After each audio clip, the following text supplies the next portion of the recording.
Subscribe करें और bell दबाएं ताकि कोई खबर रह न जाए।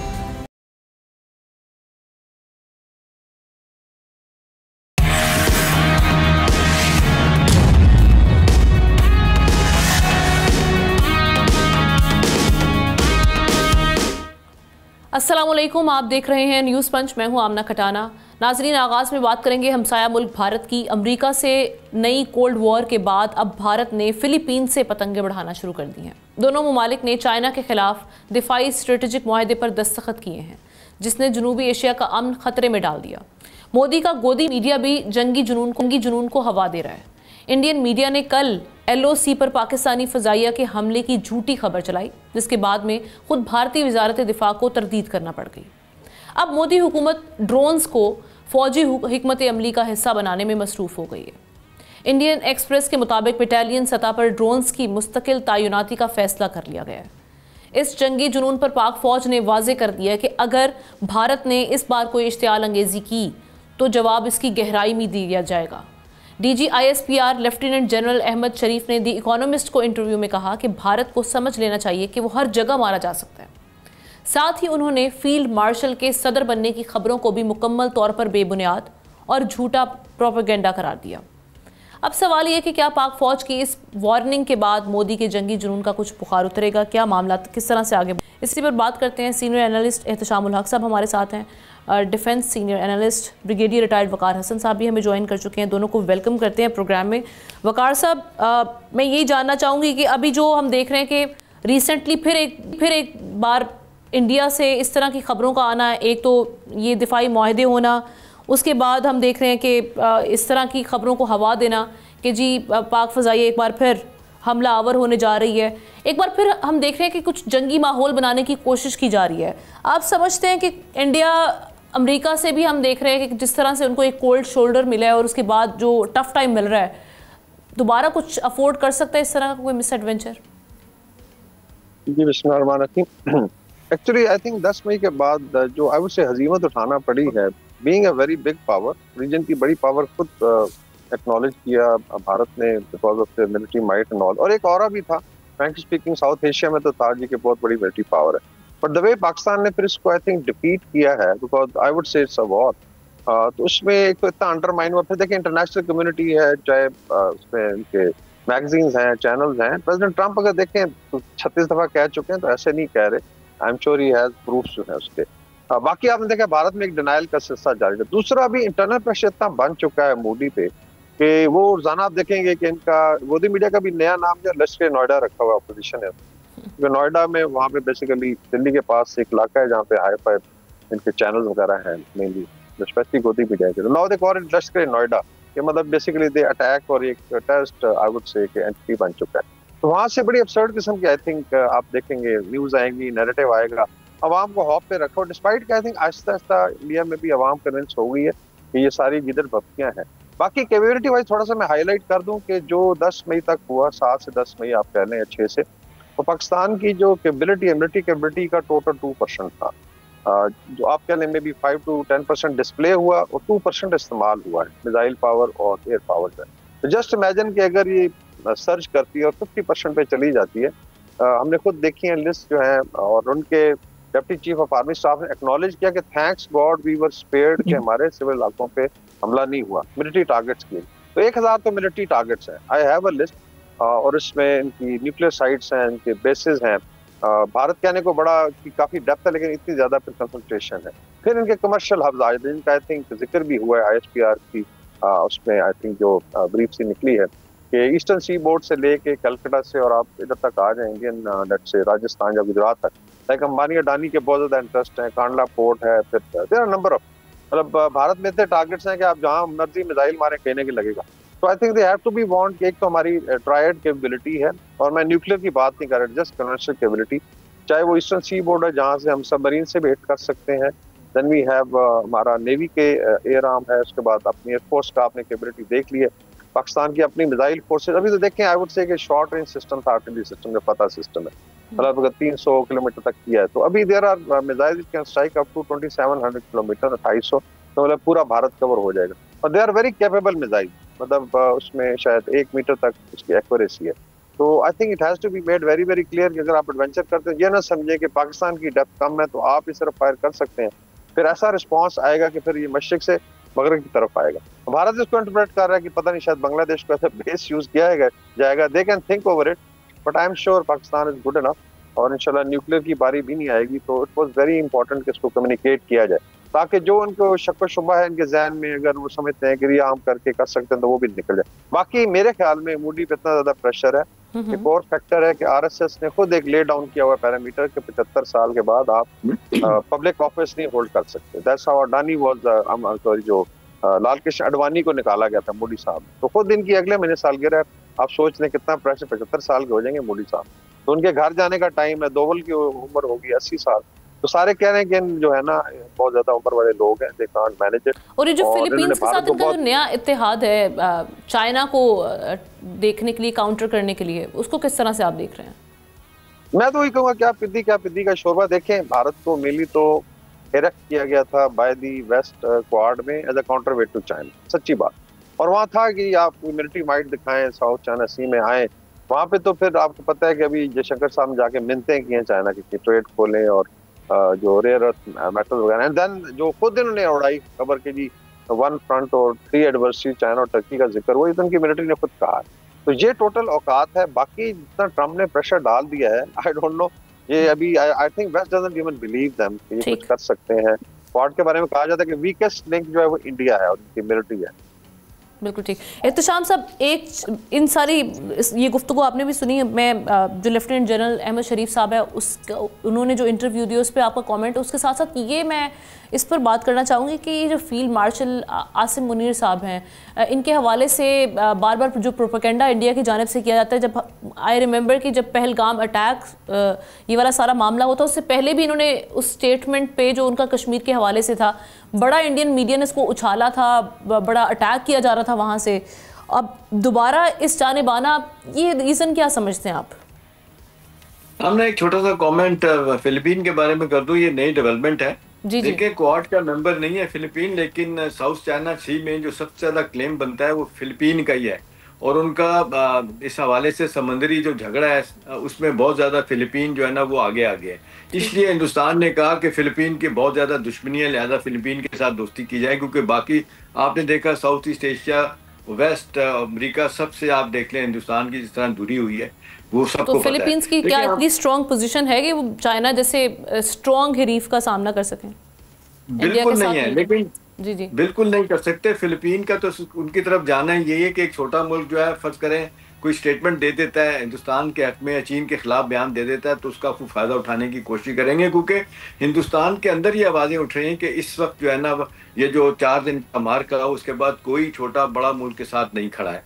तो वो उनको बहुत ही, जिसको कहते हैं इंटरनेशनल आइसोलेशन है, सफारतकारी जिस तरह नाकाम हुई है, उसके बाद से उनको लग रहा है छोटे छोटे मुल्कों को लेके साथ जाया जाए। इसलिए अटेम्प्ट किया उन्होंने फिलीपीन को साथ ले जाने की, क्योंकि फिलीपीन के बहुत ज्यादा साउथ चाइना सी में इख्तलाफात हैं चाइना के साथ। अभी हम ना देखें, एक जो हम देखते हैं ना कि जो 4 दिन की लड़ाई का हम देखें पोस्ट वॉर फिनोमेना, उसमें एक चीज जो है ना वो fake news at its peak, disinformation, misinformation इतनी ज़्यादा है कि हिंदुस्तान का मीडिया भी झुंझलाए बैठा है। उनकी आप देख लें जो रूलिंग पार्टी है उनके अंदर इख्तलाफात हैं, फिर वो 4-5 बड़े जो हैं एक दूसरे पे अब शुरू हो गया ब्लेम गेम का सिलसिला, और अंदर से जो खबरें आ रही हैं हिंदुस्तान से वो भी यही बता रही हैं कि जी सवाए इसके कि अब ऊपर सतह पे लोगों को हटाया जाए कोई बात नहीं बनेगी, क्योंकि नए लोग आएंगे तो शायद जिसको कहते हैं वो रसवाई वाला दाग किसी तरह हटाया जाएगा। देखिए, हम ना जो आप सवाल पूछ रहे हैं, हर चंद दिनों के बाद ना हम देखते हैं कि फील्ड मार्शल साहब की बात आती है कि जी वो अपना प्रेसिडेंट बनने जा रहे हैं। अगर जो बहुत हवाले से आपने देखा, शहबाज शीख साहब डिनाई कर चुके हैं, प्रेसिडेंट साहब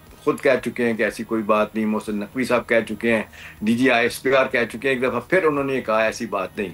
असल में सारा कुछ जो है ना हिंदुस्तानी मीडिया जिस तरीके से बहुत ज़्यादा भुखला गया है, बदनाम है, ये तवज्जो हटाने के लिए सब कुछ किया जाता है कि जी वो फील्ड, अभी देखें एक कॉमन सेंस की बात है, आमना आपको भी समझ आती है, मुझे भी समझ आती है, फील्ड मार्शल के तौर पे जो उनको आप देख लें फिजराई मिली है, जिस तरीके से एक सक्सेस स्टोरी फील्ड मार्शल बने हैं, और जो इस तक एक मोस्ट पावरफुल आदमी है, वो उन्हें क्या जरूरत है कि वो फील्ड मार्शल अपना उधर छोड़ के और रिटायर होने के बाद जाके प्रेसिडेंट हाउस में बैठ दे जहाँ पे कोई इख्तरार भी नहीं है।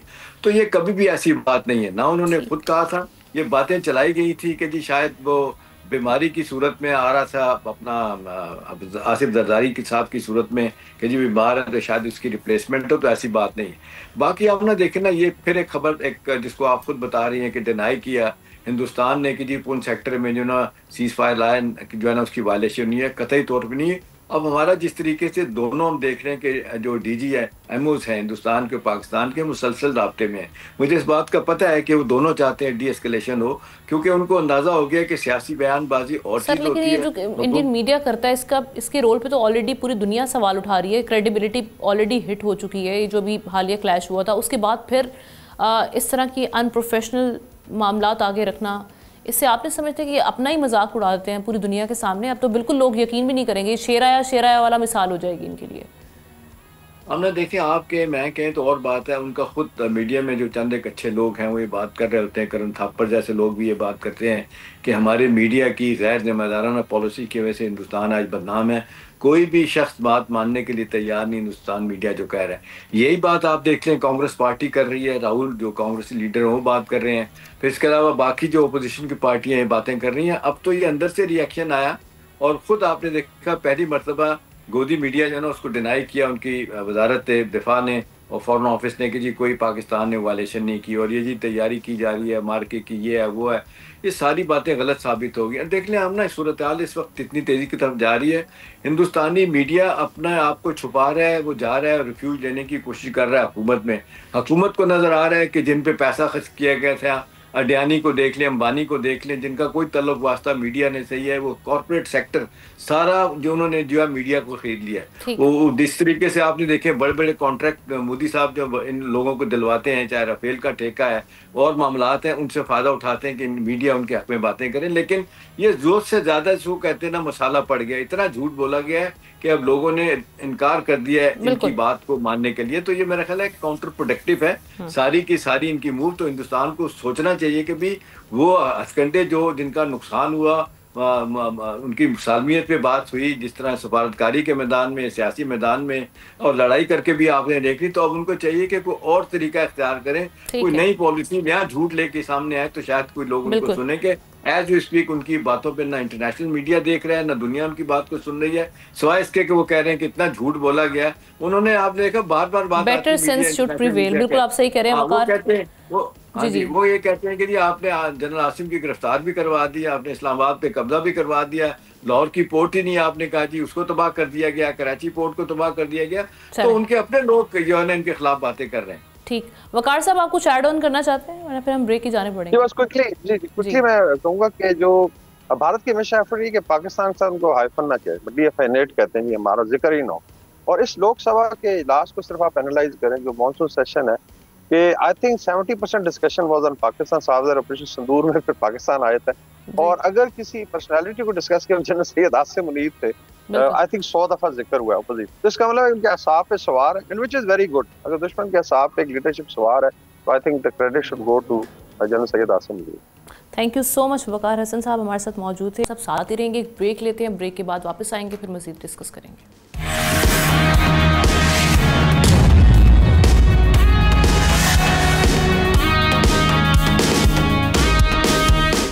वेलकम बैक नाजरीन। वज़ीर दिफा ख्वाजा आसिफ के एक इंकिशाफ ने सोशल मीडिया पर एक नई बहस का आगाज़ कर दिया और वज़ीर दिफा का ये बयान ब्यूरोक्रेसी पर बिजली बनकर गिरा है। ख्वाजा आसिफ ने कहा है कि आधी से ज़्यादा ब्यूरोक्रेसी पोर्चुगल में प्रॉपर्टी खरीद चुकी है और शहरियत लेने की तैयारी में है। उन्होंने ये दावा किया है कि अरबों रुपये हड़प करने वाली ये मगरमच्छ आराम से रिटायरमेंट की ज़िंदगी गुजार रहे हैं। अपने बयान के हक में ख्वाजा आसिफ ने बुज़दार के करीबी ब्यूरोक्रेट की बेटियों की शादी पर सिर्फ सलामी में 4 अरब लेने की मिसाल दे डाली। सियासतदान को बचा कुचा खाने वाला बताकर ख्वाजा आसिफ ने सवाल छोड़ दिया कि असल करप्ट कौन है, सियासतदान, ब्यूरोक्रेसी। इसी हवाले से एहतशाम साहब का तज्जिया लेते हैं। एहतशाम साहब, ये ख्वाजा आसिफ साहब का ये जो बयान था, एक तो मैं इसका कॉन्टेक्स्ट जानना चाहूँगी, किस कॉन्टेक्स्ट में, क्या कोई ऐसे मामला चल रहे हैं क्या जिसकी वजह से उनको ये बयान देना पड़ा। दूसरी चीज़ ये कि वाकई हम बात करते रहे हैं कि जब आपकी गवर्नेंस में जो मामलात हैं या आपके जो इदारे ठीक से काम नहीं कर पाते, जो टारगेट्स अचीव नहीं कर पाते, उसमें आपकी ब्यूरोक्रेसी के बहुत से मामलात ऐसे हैं जिन पर अब IMF भी बात कर रही है। कल ही का बयान हम ले लेते हैं, FBR में करप्शन के हवाले से IMF का बयान का सामने आना, किस तरह से देख रहे हैं आप? देखिए आमना, जो ख्वाजा आसिफ हमारे वज़ीर दफ़ा आज सवाल पूछ रहे हैं कॉन्टेक्स्ट क्या है, तो कॉन्टेक्स्ट बुनियादी तौर पे ये है कि जो हम देखते हैं कि ये नहीं, जितनी भी हुकूमतें हैं वो हमेशा ये गिला करती हैं कि जब वो हुकूमत में आते हैं तो उसके बाद उनका एक बहुत बड़ा प्लान होता है, डेवलपमेंट का प्लान होता है, उन्हें नए इलेक्शन जीतने होते हैं, उसके लिए वो चाहते हैं कि कुछ ना कुछ किया जाए, लेकिन हर सतह पे जो है ना वो रोड़े अटकाए जाते हैं। ब्यूरोक्रेसी के अपने अहदाफ होते हैं, वो किसी सूरत में नहीं चाह रही होती कि जो अपना सियासी लोग हैं उनकी बात सुनी जाए, उनको भलाई किया जाए। नतीजतन यह है कि फिर इनके इख्तलाफात बढ़ते चले जाते हैं। मेरा ख्याल है ख्वाजा आसिफ ने आमना थोड़ी सी ज्यादती की है, जो टोटल मलबा जो है ना ब्यूरोक्रेसी पे डाल दिया करप्शन का। ये दोनों ये कॉम्प्लीमेंट करते हैं। मैं आपको बताऊं, पॉलिटिशियन और ब्यूरोक्रेट एक दूसरे बिल्कुल हैंड इन हैंड चलते हैं। कैसे ये मामला आगे बढ़ सकते हैं? ये लगाता कौन है? जब हम ये बात करते हैं एहतसाब कौन करेगा? अदालतों में जो इस वक्त सिचुएशन चल रही है उसमें हुकूमत का जो रोल है वो भी सबके सामने है। देखिए आमना, मैं वही आपको बता रहा हूँ। अब ख्वाजा आसिफ साहब की मिसाल ले लेते हैं। उनके सियालकोट के हल्के में कोई कमिश्नर, डिप्टी कमिश्नर, SSP, कोई नाज़म, छोटे से छोटा बड़े से बड़ा ओहदा उनकी मर्जी के बगैर नहीं होगा। इसी तरह नौरवाल में चले जाएं तो आप देख लें, एहसन इकबाल साहब का इलाका बनता है, वो अपनी मर्जी से कमिश्नर को, डिप्टी कमिश्नर को, छोटे लेवल पे, बड़े, इवन पटवारी लेवल पे भी मैं आपको बताऊं ये ऑपरेट कर रहे होते हैं। तो बात ये है कि इन्होंने भी बाज़त के साथ बहुत सारे गलत काम करवाने होते हैं, अपने वोटर्स को खुश करने के लिए उनकी बहुत सारी बातें नाजायज़ मान रहे होते हैं, तो नतीजतन जो है ना ये कॉम्प्रोमाइज़ करते हैं, उनकी बहुत सारी बातें करते हैं। मुझे याद आ रही है एक मिसाल, इंटीरियर मिनिस्टर थे नवाज शरीफ साहब की पहली गवर्नमेंट में, अपने शुजात साहब, चोई शुजात साहब थे, और वहाँ पे एक दिन बैठे बात हो रही थी और उनके सेक्रेटरी साहब बैठे हुए थे, वो बात हो रही थी, उन्होंने खुद इस बात को माना। उसने कहा चोई साहब मुझे 10 बातें जो गलत कहते हैं करने के लिए, जब वो 10 बातें कहते हैं तो 5 मैं भी गलत उसमें शामिल करके मैं भी अपने काम करवा लेता हूँ। तो बात यह है कि आपको टॉप लेवल पे अगर पता चले कि मिनिस्टर साहब नहीं चाहते गलत काम हो, तो सेक्रेटरी नहीं करने देगा उसको पता है कि ये अकाउंटेबिलिटी होगी, सवाल उठाया जाएगा। जबको आपको पता है कि जी आपका मिनिस्टर आपसे गलत काम करवा रहा है, तो नतीजतन ब्यूरोक्रेट जो है ना वो भी अपनी मर्जी कर रहे होंगे। तो हमने ये हैंड इन हैंड चल रहा है, ये आज से नहीं चल रहा, जब से मुल्क बना है। नतीजतन जो है ना आप मुल्क की तबाही आप देख रहे हैं। हाँ, ये फ़र्क है कि सियासतदानों की निस्बत हम ब्यूरोक्रेसी का देखते हैं, जिस तरीके से इनग्रेंस उनकी है, हर मसले पे जिस तरीके से वो रोड़े अटका रहे होते हैं, जिस चीज़ को वो नहीं चाहते ना वो नहीं होती। हुकूमतें तंग आ जाती हैं और काम कराना चाहती हैं, और ऐसी ऐसी जनाब मिसालें दी जाती हैं, कानून का सहारा दिया जाता है कि जी फलां शिक कहती है, ऐसी नहीं होना चाहिए। नतीजतन चीज़ें जो है ना वो ख़राब होती हैं। फिर होता क्या है, एहतसाब कौन करेगा? चाहे करप्शन सियासतदानों की जानिब से हो या फिर आपकी ब्यूरोक्रेसी की जानिब से हो, इनको रोकेगा कौन? देखिए आमना, इस करप्शन को रोकने के लिए आपने देखा नैब का अदारा खड़ा किया गया था, उसको जिस तरीके से पोलिटिसाइज किया गया। मुशर्रफ साहब के ज़माने में शुरू के 2 साल बड़े अच्छे रहे थे। मुझे याद है जनरल अमजद पहले चेयरमैन थे, उस वक्त अच्छा खासा उन्होंने हाथ डाला था ब्यूरोक्रेसी के ऊपर भी और करप्ट लोगों पे फिर इतना शोर हुआ। और फिर इस बात का सब लोगों को पता है कि फिर उस वक्त के फाइनेंस मिनिस्टर शौकत अजीज और स्टेट बैंक के गवर्नर डॉक्टर इशरत हुसैन जो है ना वो मुशर्रफ साहब के पास गए थे। उन्होंने कहा जी कि ये फ्लाइट ऑफ कैपिटल हो रही है, लोग इन्वेस्ट नहीं कर रहे, लोग छोड़ के जा रहे हैं। आपको याद है उन्होंने, जनरल अमजद ने 300 रुपए की जो ये लोगों ने लोन लिए हुए थे वो इनसे निकलवाने की बात की थी, तो उसके बाद मामला खराब हो गए थे। तो बात यह है कि ये करप्शन की कहानियां आमना मिलजुल के होती हैं, और ये करप्ट प्रैक्टिस की वजह से कोई चीज़ ठीक नहीं हो रही। नैब का दायरा आपने देखा, वो अकाउंटेबिलिटी नहीं कर सका। सुप्रीम कोर्ट की तरफ आप चले जाएं, इतने लूप होल हैं, और बकौल किसी वजीर के जो बंदा पकड़ा जाए उसको मारा ही जाना चाहिए। उसकी जिसको कहते हैं उस पर वाकई उस पर अगर उस्ताद पड़ती है तो ठीक ही पड़ती है। अब तो ऐसा तरीकाकार हो गया, ना दस्तखत करने पड़ते हैं और दूर जाके ऐसी जगह बैठते हैं जहाँ पे ना सुनने वाला है ना कोई लेने देना, कि जहाँ पे डील हो रही होती है। तो ये ऑर्डर ऑफ द डे बन गया हमने। इस करप्ट प्रैक्टिस जो है ना वो सारी दुनिया में है, लेकिन हमारे इतनी ज्यादा है कि आधा हमारा आप देख लें जो पैसा है वो करप्शन की नजर हो जाता है। FBR का जो आप देख लें जितना बड़ा टारगेट होता है उसमें एक आधी से ज्यादा करप्ट प्रैक्टिसेस है। बिल्कुल, इदारों में जो मुदाखलत है उसका ख़त्म होना बड़ा ज़रूरी है ताकि ब्यूरोक्रेसी भी खुलकर और आज़ादाना काम कर सके। Thank you so much Ehtesham साहब। एक अगली स्टोरी की जानिब बढ़ते हैं नाजरीन, और ये स्टोरी है वजारत दाखिला ने एक बड़ा फैसला करते हुए सूबों को हिदायत जारी की है कि 13 लाख से ज़ायद अफ़गान महाजरीन की वापसी 1 सितंबर से शुरू की जाएगी। ये वो अफराद हैं जिनके POR कार्ड्स 30 जून को गैर मुअस्सर हो चुके हैं। ये कार्ड्स हुकूमत पाकिस्तान ने 2004-2005 में UN की मदद से जारी किए थे। इन 13 लाख में सबसे ज़्यादा 7,17,000 खैबर पख्तूनख्वा, 3,26,000 बलूचिस्तान, 1,95,000 पंजाब, 75,000 के करीब सिंध और 43,000 इस्लामाबाद में रिहाइश पजीर हैं। अभी गैर कानूनी मुकीम अफगान शहरियों की वापसी मुकम्मल नहीं हो सकी। ये कि इन POR कार्ड होल्डर्स की वापसी का अमल कब तक मुकम्मल होगा, जो 1 सितंबर की जो डेट दी गई है रिपैट्रिएशन के हवाले से, उसमें क्या चैलेंजेस हैं और क्या मामला इस वक्त चल रहे हैं। ज़ाहिर शाह शराजी साहब सीनियर एनालिस्ट हमें ज्वाइन कर चुके हैं, उनसे खबर भी लेते हैं और तज्जिया भी लेंगे। शाह साहब, इस पर हम देख रहे हैं मुसलसल जो बैनुल-अक़वामी तंजीमें हैं उनकी जानिब से एक प्रेशर भी आ रहा है, उस पर तनकीद भी आ रही है। UNHCR की जानिब से भी स्टेटमेंट रिसेंटली आया है। और अब ये जो POR कार्ड होल्डर्स हैं, इनको अभी तो ये कहा जा रहा है कि वॉलंटरीली अभी जा सकते हैं, लेकिन 1 सितंबर को फिर रिपैट्रिएशन हर हाल में की जाएगी। किस तरह से देख रहे हैं आप? आमना, बहुत बहुत शुक्रिया। एक तो मैं ये समझता हूँ कि यूनाइटेड नेशंस के तमाम इदारों बशमूल UNHCR की इंतहाई इल्म प्लानिंग है कि वो इतनी बड़ी तादाद में रेफ्यूजीज की वापसी के लिए मेरे ख्याल में उन्होंने कोई इंतजाम नहीं किए, और बल्कि वो मुख्तलिफ हीलो बहानों से पाकिस्तान को ही प्रेशराइज करते रहे कि वो इनके क़याम में एक्सटेंशन दें। अब 30 जून को जो POR कार्ड होल्डर थे, जैसे 13 लाख से 14 लाख के करीब बताए जाते हैं, जो बाकायदा हम UN सिस्टम के अंदर रेफ्यूजीज उनको तस्वर किया जाता है इंटरनेशनली, उनके रिपैट्रिएशन के हवाले से भी कोई इक़दाम विजिबली नजर नहीं आए, सिवाय से कि वॉलंटरी रिपैट्रिएशन हो रही होगी। दूसरा, इसमें देखिए जो अहम इशू आपने जो डेटा दिया KP के हवाले से, बलूचिस्तान, खैबर पख्तूनख्वा और सिंध, पंजाब के हवाले से, वो लोग हैं जो कि रजिस्टर्ड है। अब आपके पास तकरीबन 6 से 7 लाख के करीब ACC कार्ड होल्डर्स हैं, जो कि हम कह सकते हैं कि टेम्परेरीली उनको ये कार्ड इशू किए गए थे, वो भी है। 20 लाख के करीब गैर कानूनी है, जो कि सबसे ज्यादा खैबर पख्तूनख्वा कबायली जो अजला है उनमें और मुख्तलिफ शहरों के अंदर है। अब जो रिपैट्रिएशन पीछे शुरू हुई थी, डेडलाइन मार्च तक थी, फिर 30 जून तक POR कार्ड होल्डर थी, उसमें भी अगर आप देखें तो साढ़े 2.5-3 लाख रुपए, 2.5-3 लाख लोग जो है वो वापस नहीं गए। तो आप रेशो कर लें कि अगर ये 13 लाख लोग हम वापस भिजवाएंगे तो कितने साल लगेंगे उसमें। दूसरा, UN और इंटरनेशनल कम्युनिटी से एक सवाल ये भी पैदा होता है कि आया अफगानिस्तान के अंदर इनके लिए कितनी जो है वो इंतजाम किए गए हैं, कुछ कैंप्स बनाए गए हैं, इनकी रिपैट्रिएशन का क्या मामला हैं, वहाँ पे ये लोग रहेंगे कैसे, खुराक का क्या मामला है। ये तो बड़ी सीरियस किस्म की ह्यूमैनिटेरियन क्राइसिस की तरफ हम जाएंगे अगर ये लोग नहीं करें, और वो मेरे ख्याल में नहीं कर रहे। इंटरनेशनल कम्युनिटी बशमूल UNHCR, यूनाइटेड नेशंस, UNICEF और इवन अमेरिका और उसके इत्तेहादी, जो कि एक बार फिर पाकिस्तान को एक नई मुसीबत में डालने का जो है वो उन्होंने शायद इरादा किया हुआ है। रही क्यों वजारत दाखिला ने इसकी कोशिश की है, उसकी वजह ये कि आप देख रहे हैं कि जो गैर कानूनी तारिकीन वतन थे पाकिस्तान के अंदर, वो पाकिस्तान के लिए बड़ा सीरियस सिक्योरिटी थ्रेट है।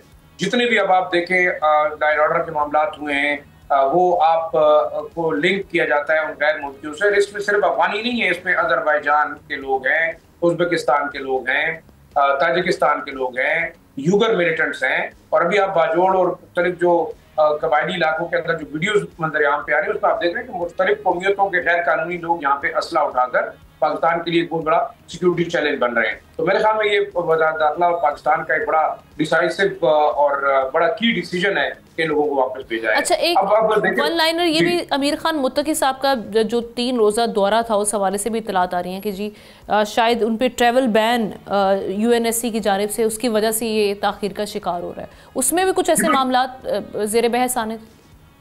देखिए, मेरे ख्याल में मुत्तकी साहब और बाकी जो हमारे यहाँ हमारे एम्बेसडर सादिक थे, फिर वज़ीर दाखिला वहाँ पे गए और बड़ा क्लियरली उनको बता दिया गया था कि या तो आप TTP के दहशतगर्दों के खिलाफ एक्शन लें या उनको निकालें। तो हमने देखा कि वो बहुत सारे लोग बाजोड़, नॉर्थ वजीरिस्तान और शुमाली वजीरिस्तान, जो भी वजीरिस्तान के अंदर आ चुके हैं। अब इन रेफ्यूजीज का जो इनका मुतालबा था कि उन्हें बाइज्जत तौर पर वापस भेजा जाए, तो बाइज्जत ही वापस भेजा जा रहा है। POR कार्ड होल्डर को कहा गया कि आप जाएं, मजीद एक्सटेंशन नहीं मिल सकती। इसमें देखिए, हमने एक और बड़ी खबर भी आपको दूं, आप हैरान होंगे कि पाकिस्तान के मुख्तलिफ शहरों में, खासतौर पर खैबर पख्तूनख्वा में, जो मसाजिद के इमाम हजरात हैं वो 80% अफगानी हैं। अच्छा। तो अब सोचने वाली बात ये कि उनका क्या होगा। ये लोग एक बहुत बड़ी तादाद में यहाँ मौजूद है, और हम नहीं कहते कि तमाम के तमाम लोग किसी भी तरीके से गैर मुल्की हॉस्टाइल कुव्वतों के आलाकार बनकर पाकिस्तान की सिक्योरिटी को थ्रेट करें, लेकिन पाकिस्तान इस वक्त बहुत बड़े सिक्योरिटी थ्रेट पे है, और इन्हीं वजूहात की बिना पे है। ईरान ने 11 लाख लोगों को वापस भेजा, अफगान रेफ्यूजीज को, क्योंकि उन्होंने हाथ उठा लिए कि भाई ये लोग हमारे लिए सिक्योरिटी का मामला है और इन पर नजर नहीं रख सकते। पाकिस्तान के अंदर भी 20 लाख से ज्यादा ऐसे जो आपके पास रजिस्टर्ड ही नहीं है, जो कराची में भी है, लाहौर में भी है, इस्लामाबाद में भी है, और जो इदारों या दूसरे मुख्तलिफ पैटर्न्स के तौर रह रहे हैं। तो मेरे ख्याल में ये एक बड़ा अहम डिसीजन है और अब इस पर अमल दरामद होगा। एक बड़ा क्राइसिस हम देखेंगे कि होगा अगर यूनाइटेड नेशंस या दूसरे जो इंटरनेशनल इदारे हैं वो अफगानिस्तान की हुकूमत की मदद नहीं कर रहे। लेकिन पाकिस्तान के लिए चैलेंज है लॉ एंड ऑर्डर और सिक्योरिटी, और आप देख रहे हैं बाजोर, शुमाली वजीरिस्तान, जनूबी वजीरिस्तान, अमूमन, औरंगज़ेब, वहाँ पे ये मसाइल पैदा हो रहे हैं क्योंकि वहाँ से लोग यहाँ पे आना शुरू हो गए। ये मेरे ख्याल में एक बड़ा अहम डिसीजन है और इस पे अगर इम्प्लीमेंटेशन होती है तो पाकिस्तान के लिए मसाइल जो है ना वो आगे कम होंगे, खासतौर पर लॉ एंड ऑर्डर के हवाले से। बिल्कुल ठीक, थैंक यू सो मच ज़ाहिर शाह शराजी साहब इस हवाले से साथ बात करने के लिए और अपना तज्जिया पेश करने के लिए। एक ब्रेक लेते हैं, ब्रेक के बाद वापस आएंगे, आपकी सेहत से मुताल्लिक कुछ मामला है उन पर डिस्कस करेंगे।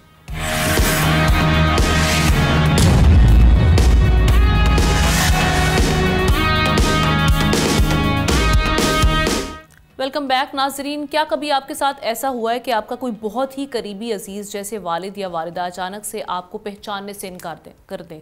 तो इसकी वजह बनने वाली बीमारी डिमेंशिया है, एक जहनी बीमारी जो यादाश्त, सोचने और फैसले की सलाहियत को मुतासर करती है और 55 साल से ज़ायद उम्र के अफराद में इसका ख़तरा 2 गुना है।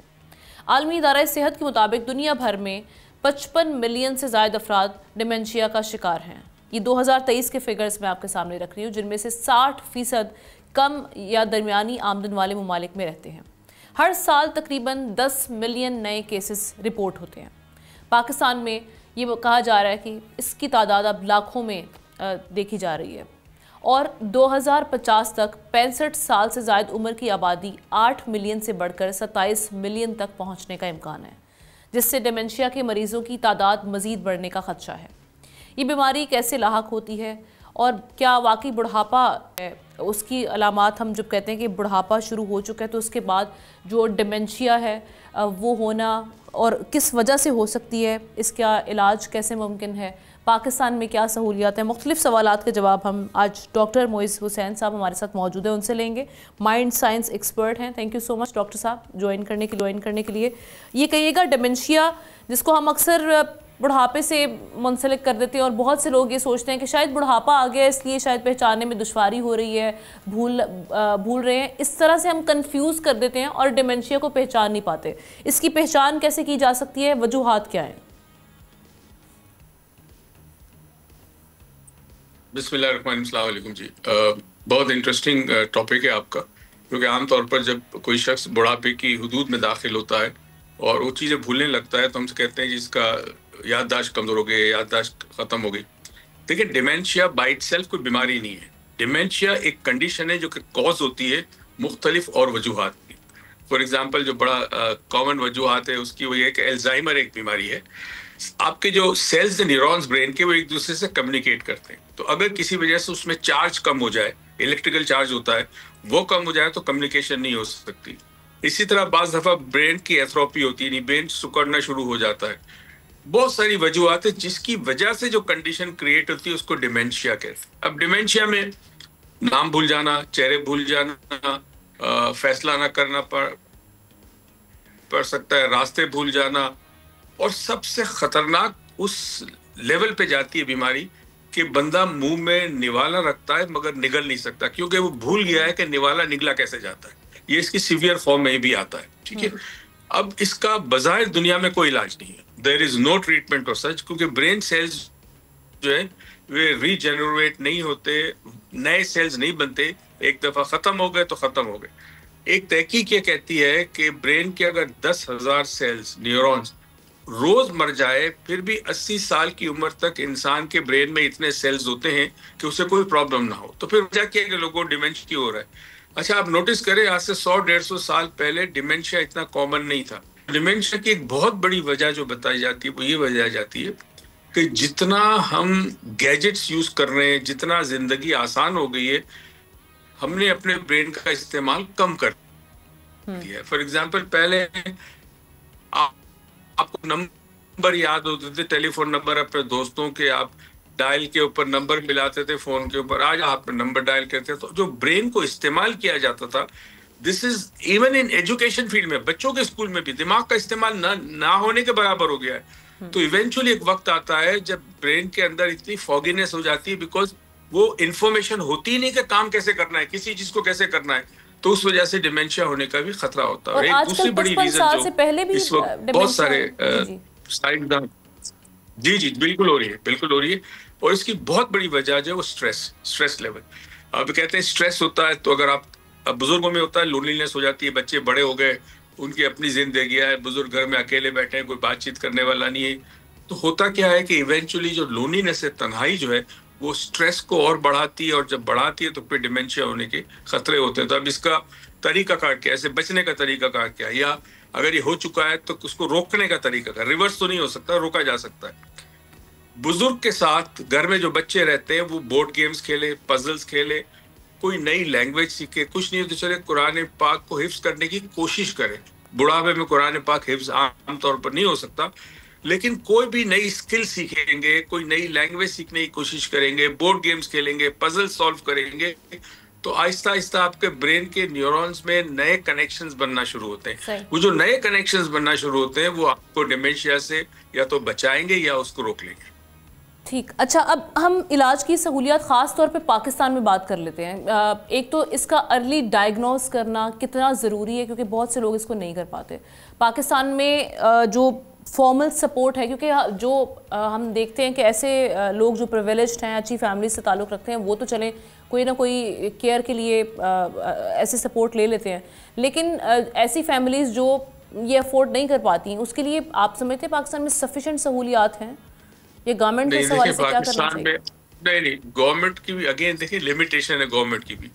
वो बीमारियां जो जानलेवा है, फॉर एग्जांपल हार्ट का इशू है, लंग्स का इशू है, खुदा ना खासा कैंसर है, उन चीज़ों पे तो तवज्जो ज़्यादा दी जाती है, क्योंकि ज़ाहिर है वो बड़ी कॉमन चीज़ें और तादाद ज़्यादा लोगों की, राइट।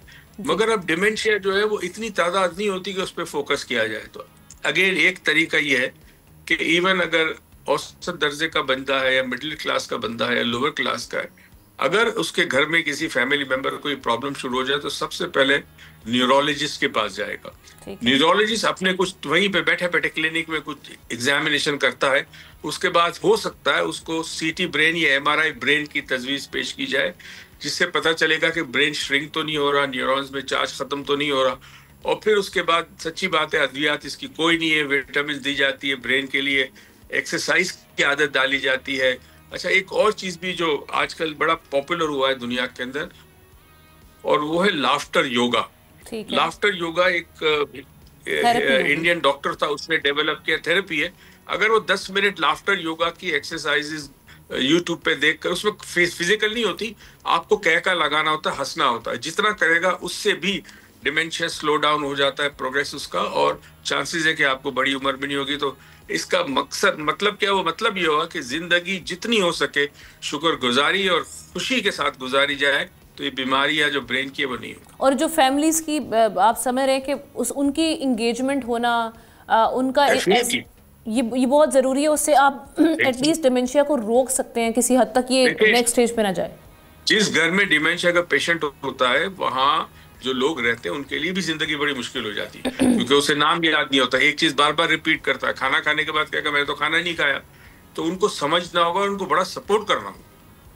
बिल्कुल ठीक। डॉक्टर साहब, मैं डाइट के हवाले से भी देख रही थी कि ये जो हमारे सोडाज हैं, इस तरह की जो ड्रिंक्स हैं, ये अब ख़ास तौर पे 55 से पहले ना सिर्फ स्ट्रोक्स की तरफ हमें लेके जा रहे हैं, बल्कि डिमेंशिया भी इसकी एक वजह बनती है। जितना भी फास्ट फूड है, जिसमें भी केमिकल एडिटिव्स मिले हुए हैं, और जितने भी सोडाज हैं, ये अव्वल तो यूज़ नहीं करने चाहिए। कभी वंस इन अव्वल के पार्टी में चले गए, कोई शादी में चले गए, आपने थोड़ी सी चीज़ पी ली। दूसरा, शुगर का कंट्रोल भी बड़ा इंपॉर्टेंट है डिमेंशिया में। तो शुगर जितनी हद तक, आमतौर पर हम समझते हैं अच्छा मैं चाय में शुगर नहीं डालता, वो शुगर नुकसान नहीं करती है। जो आप नान खाते हैं ना, नान में 14 चम्मच शुगर के बराबर होता है जो कार्ब होता है, तो उसमें थोड़ा सा अवॉइड किया जाए, फ्रेश फ्रूट की आदत डाली जाए, खाना अच्छा खाना खाया जाए कि जिसमें न्यूट्रिशंस वैल्यू ज़्यादा हो, तो उम्मीद है कि फिर ये प्रॉब्लम रोका जा सकता है। और आपकी माउथ में कुछ ऐसे बैक्टीरियाज भी होते हैं जिससे खतरा हो सकता है डिमेंशिया का, ये एक तहकीक भी सामने आई है। बिल्कुल, वो आपको साल में एक दफा हर शख्स को एक डेंटल चेकअप कराना चाहिए। बिल्कुल ठीक। Thank you so much doctor Moiz Hussain साहब हमारे साथ मौजूद थे बड़े अहम टॉपिक पर बात करने के लिए। प्रोग्राम के आखिर में कुछ बात करेंगे, शौक का कोई मोल नहीं होता, और ये कहानी भी एक ऐसे ही शौक की है जो एक डूबे हुए जहाज को देखने की चाहत 5 कीमती जानें ले गई। मैं जिक्र कर रही हूँ 2023 में डूबने वाली टाइटन आबदोस का। इस हवाले से अब अमेरिकी कोस्ट गार्ड की रिपोर्ट ने इंकिशाफ किया है कि ओशन गेट की जो टाइटन आबदोस हादसे का शिकार हुई, उसकी बुनियादी वजह उसका नामुनासिब डिज़ाइन और हिफाजती निज़ाम में संगीन खामियां थी। ये सयाहती आबदोस थी जिसका मकसद 1912 में डूबने वाले अजीमुशान और मशहूर जहाज़ टाइटैनिक के मलबे को देखना था। कोस्ट गार्ड की 300 सफ़ात पर मुश्तमिल रिपोर्ट में कहा गया है कि ये सानिहा रोका जा सकता था, मगर रेगुलेटरी फ्रेमवर्क से बचने की कंपनी की चालाकियाँ, नाकिस निगरानी और खामियों को छुपाने का माहौल इस अलमनाक हादसे का सबब बना। हादसे के रोज़ 21 फीट की आबदोस सिर्फ 1 घंटा 45 मिनट बाद समंदर में गुम हो गई और सतह समंदर से 2 मील नीचे हादसे का शिकार हुई। इस आबदोस में पाकिस्तान की मशहूर कंपनी एंग्रो के वाइस चेयरमैन शहजादा दाऊद और उनका 19 साला बेटा सुलेमान सवार थे और इसकी टिकट थी $2,50,000। बेटा सुलेमान इस सफ़र के लिए तैयार नहीं था, मगर शहजादा दाऊद ने उसे राज़ी कर ही लिया। उनके हमरा बरतानवी अरबपति हमेश हार्डिंग, फ्रांसीसी एक्सप्लोरर पॉल हेनरी और ओशन गेट के CEO स्टॉकटन रश भी मिशन पर रवाना हुए और फिर मौत के अंधेरों में गुम हो गए। आज इस हवाले सामने आई, वो हमने आपके सामने रखी। इस हवाले से आप इस खबर के हवाले से कमेंट सेक्शन में जाके अपनी राय का इजहार कर सकते हैं। हमें प्रोग्राम से इजाज़त दीजिए। इंशाल्लाह कल मुलाकात करते हैं। अल्लाह हाफ़िज़।